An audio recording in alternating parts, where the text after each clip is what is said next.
Hello, everyone, and welcome to True Words Aren't Beautiful for the Just Do Shit Philosophy series. Here I am today with one of my dogs, Tsuki, and we're going to talk about the second part of the identity topic when it comes to the Just Do Shit philosophy. So, I'd like to start this out with this conversation I had with my ex-girlfriend, Dana, and on the topic of Tsuki right here. So Tsuki has some traumas and some quirks as a result. She's very high-strung and can be a bit high maintenance at times because she is a domestic rescue, and because she wasn't socialized properly when she was growing up, because she spent most of the time either in a cage or tied to a wall before I could bring her home.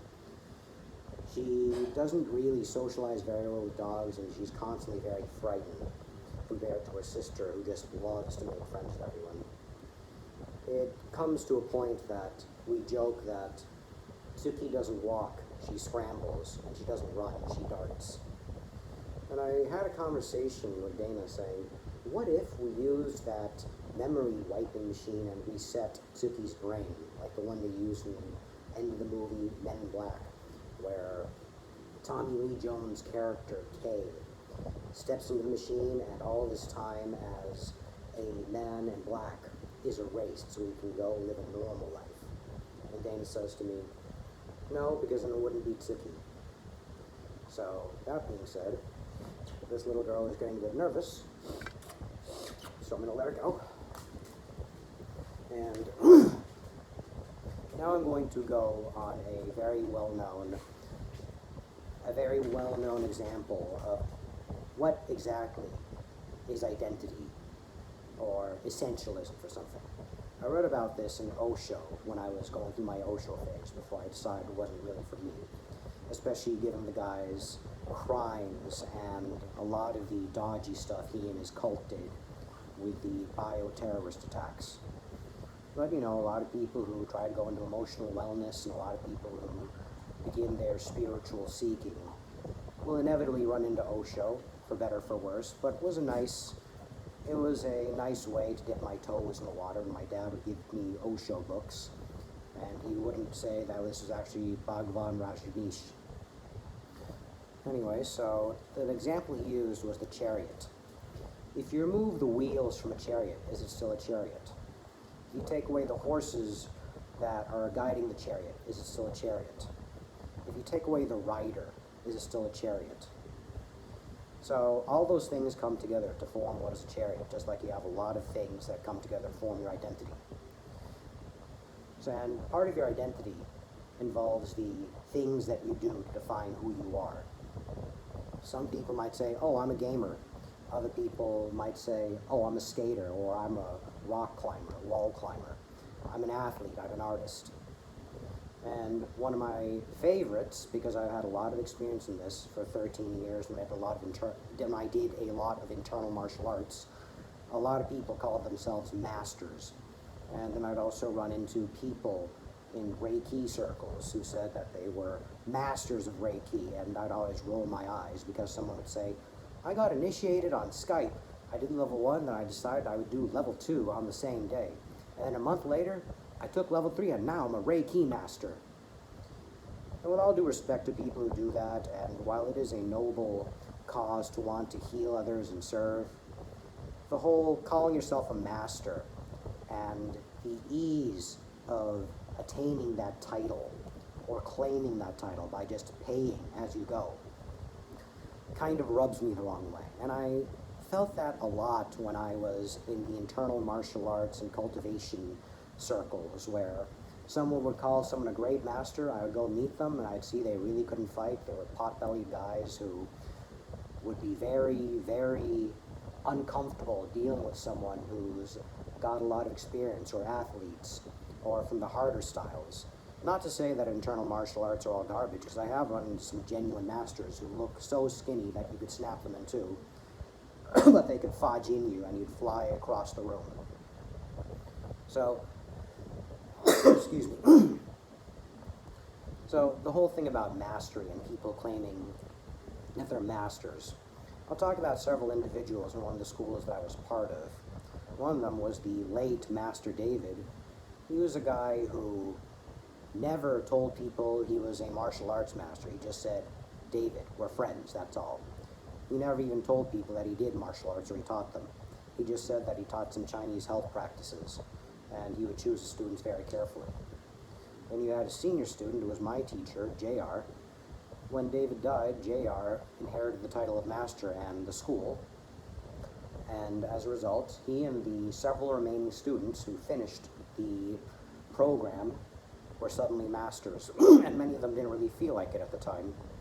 So the common joke was, I guess we're masters now, and they laugh.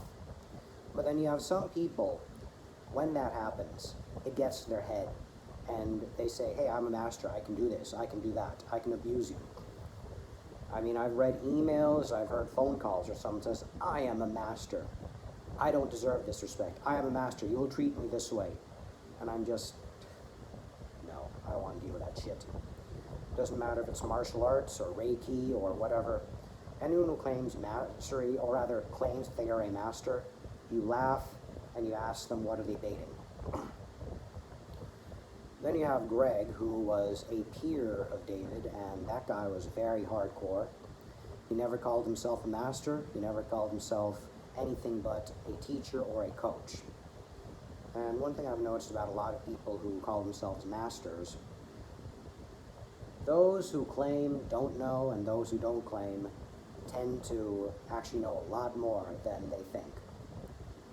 This is basically a summary of the True Words Aren't Beautiful philosophy, which comes from the Tao Te Ching, in case anyone still hasn't figured it out. Taoist philosophy of 81st chapter of the Tao Te Ching. True words aren't beautiful, beautiful words aren't true. Those who argue don't know, those who know don't argue. So, going to the topic of identity. Part of that identity there is trying to look like you know more than you actually do. And some people will say, well, Johnny, why are you talking about shit then if you don't know shit? I say, I'm only talking about my experience, and I never said I was an expert. I just have some certainties in what I have experienced, but it doesn't mean that I'm unwilling to learn or be corrected. Just like when I mentioned my failed relationship with Dana, I only realized later on it was a massive fuck-up that was almost entirely my fault. And the reason I say almost is because she put up with it. And she deserved so much better that I could have given her, but I refused to because my head was stuck in my asshole. So, moving forward with the identity bit, on dissolving your identity. In order to just do shit, your identity can inspire you to do things and hold you back. I have a vivid memory of a line I read in the Sandman graphic novel series for the Kindly Ones arc, when a character, Hal, is invited to a funeral, and he says, sorry, I'm an autumn, I don't wear black. So this whole, I only wear autumn colors, I don't wear black, that's identity right there. Or someone says, oh, well, I'm a master, so I can get away with abuse. Nope, not cool. Or, oh, I'm French, we complain about everything. Or, oh, I'm Chinese, I'm cheap. I've had a lot of friends who called me cheap because they know I'm Chinese. And I just say, what makes you think being Chinese automatically means that I'm cheap? Maybe I don't want to spend right now because I'm kind of broke. Anyway, so when you're dissolving your identity, you don't hold on to who is Johnny, for example. Johnny likes this, he won't do this. Johnny likes that, he will definitely do that. Get rid of the idea of who you are, just like I get the idea of, oh, I refuse to learn Tagalog because they just judge me and they just treat me like shit because my accent is funny, my grammar is imperfect, my vocabulary is limited. So I've decided, oh, I'm American, so I don't need to do it. And it's an English-speaking country. One of the 2 official languages here is English. And when I dissolve that identity of being entitled to not need to learn, then I say, you know what? I can learn it. I need to get over my hang-ups, and I learn it. So I actually have been practicing more and learning better. And when you approach it the way I do now, which is not saying, oh, I'm American, I don't speak it. It's the, hi, I'm still learning it. Yeah, I am American, but I'm trying to learn more. The level of acceptance and politeness from locals here is much, much higher, more tolerant, as opposed to them saying, oh, you don't speak, are you too good for it? And let's be honest, I kind of felt that I was too good for it before, because I felt, I'm not going to stay here forever. And now I don't really have an inclination to leave or return stateside anymore anyway. So dissolving your identity opens many doors for you. You can do so much more. And I'm going to give you an example of how a lot of people do that, but not necessarily with the right motivations. One specific example is when couples break up.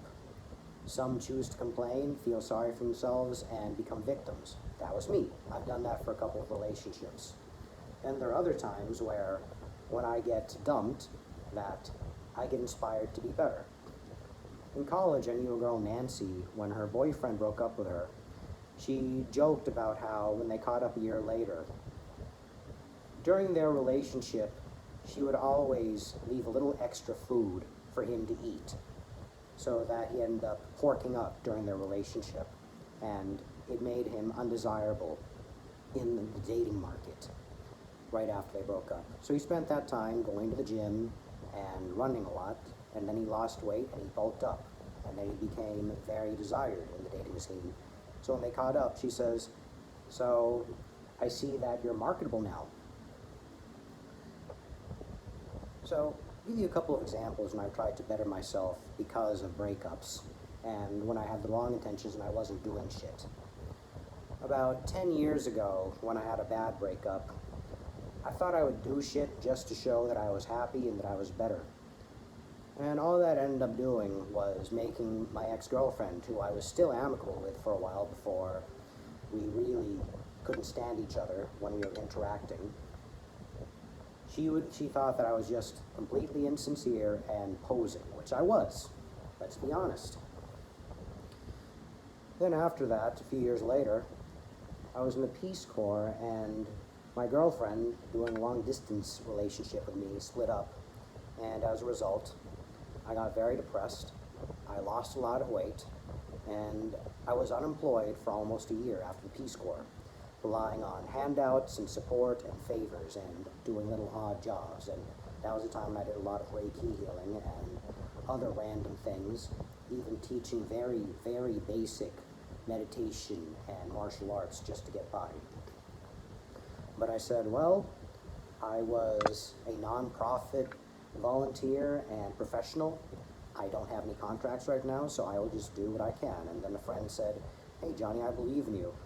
I'll take classes with you to support your goal of being an internal martial arts and Qigong teacher.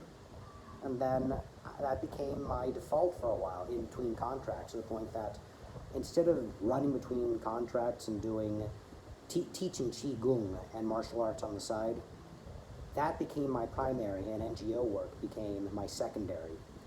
And that got to my head because my identity at that time was, I can't do anything in life, so I might as well embrace internal martial arts and Qigong and Neigong and just teach that as my career, especially because masters charge a premium. But then as I got to know more masters and I got to experience bad students and bad teachers, and also why I stopped teaching, I decided to definitively stop teaching last month, actually end of last month and this month.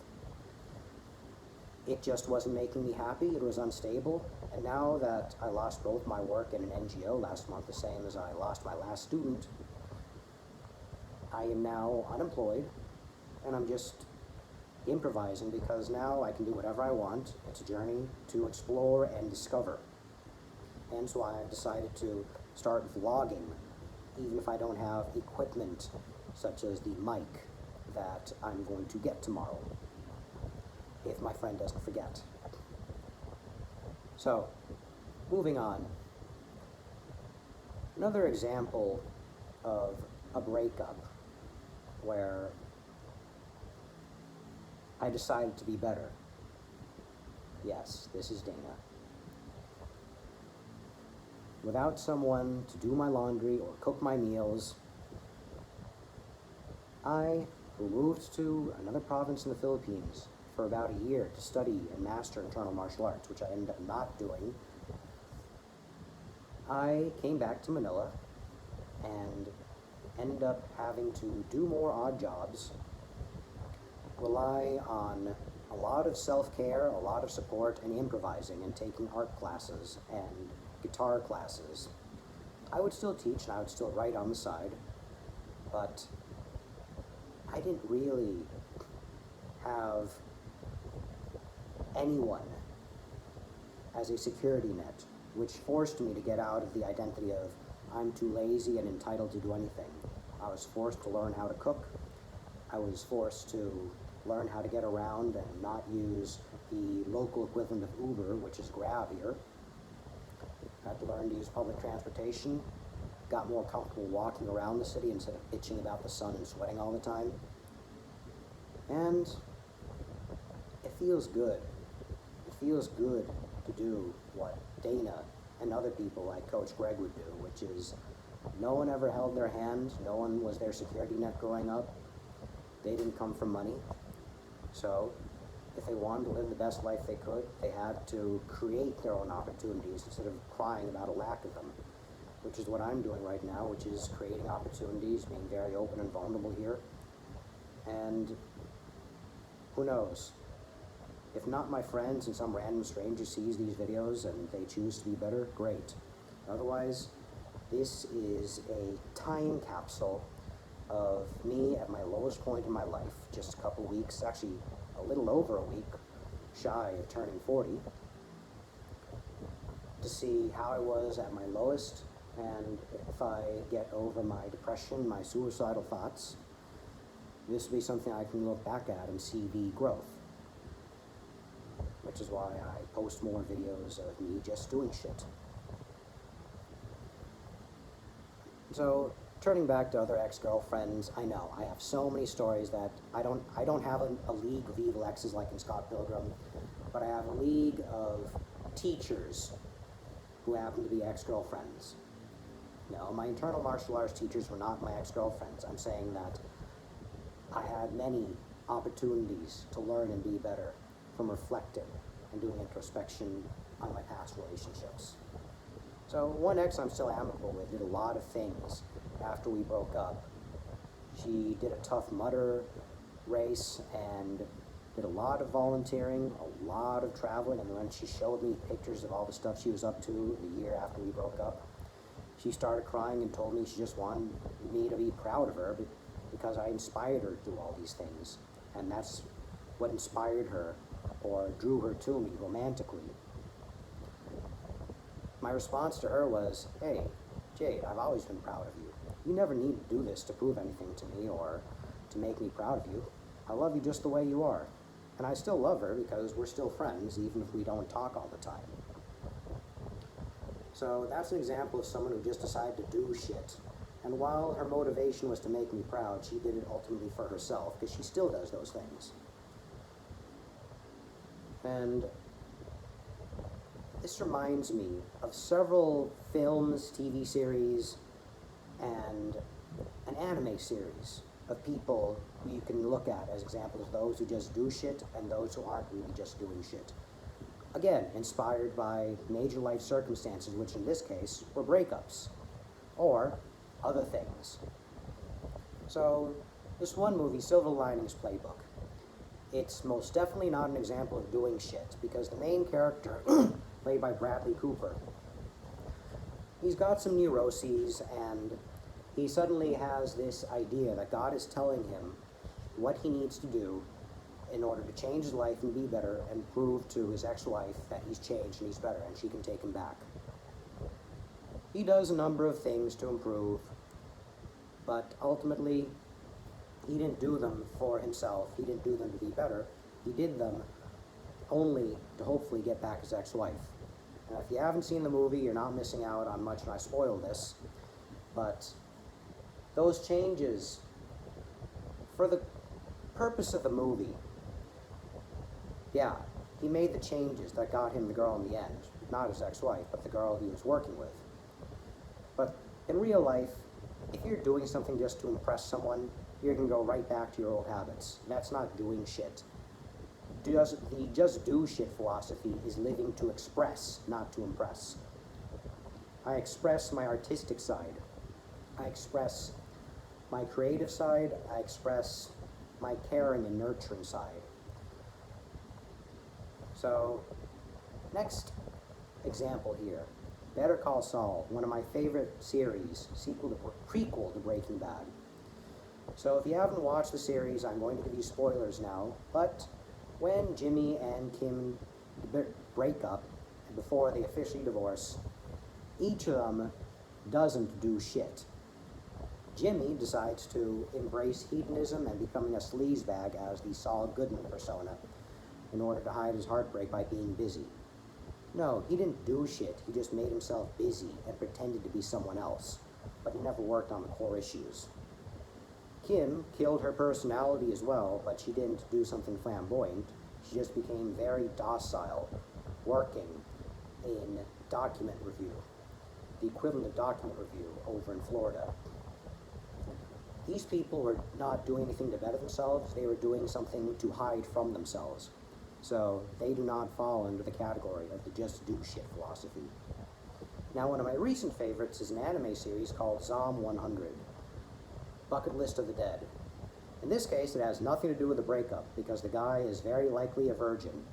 He is a salary man who is miserable at his job, feeling suicidal, and thinks that he just needs to die because life sucks, work sucks, and he's never going to get to live his dreams.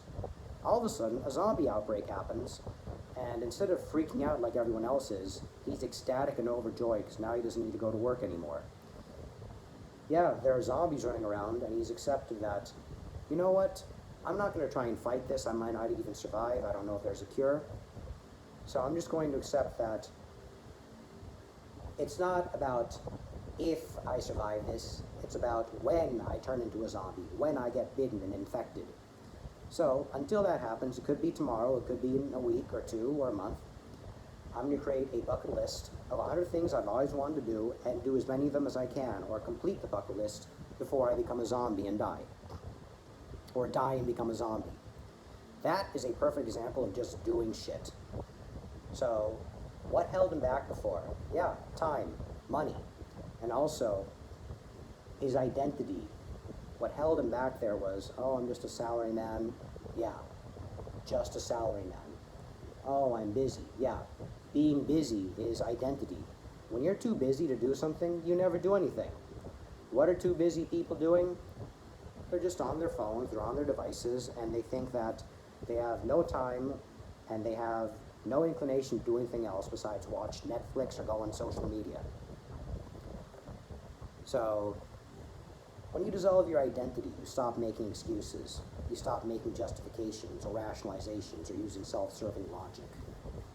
And now to go into a little bit of confession and a little bit of a personal update here.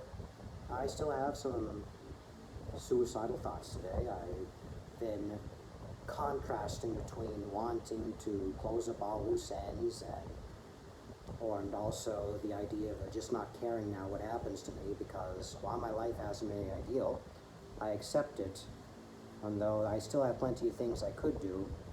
Whatever people think, I apologize to them and I forgave a lot of people today. In fact, between the morning today when I posted the 4th video in this series and now this 5th video, spontaneously I decided to apologize to and forgive the people who had wronged me, particularly my narcissistic parents, my younger sister, a few former friends who I had said some nasty things to, like I hope you die. And instead I told them, hey, I'm sorry for the violent words that I used against you. I was really hurt and I wanted to lash out at you. That was wrong. Anyway, I think it's better that we maintain our distance now, because while I forgive you and I am sorry, I think it's better that we just keep our distance for now. But I want you to know I have no bad blood towards you, and I'm sorry for hurting you too. And I can tell you exactly what compelled me to do that, besides what I claimed at the end of my last video. Because I will do anything and everything right now to achieve my goal.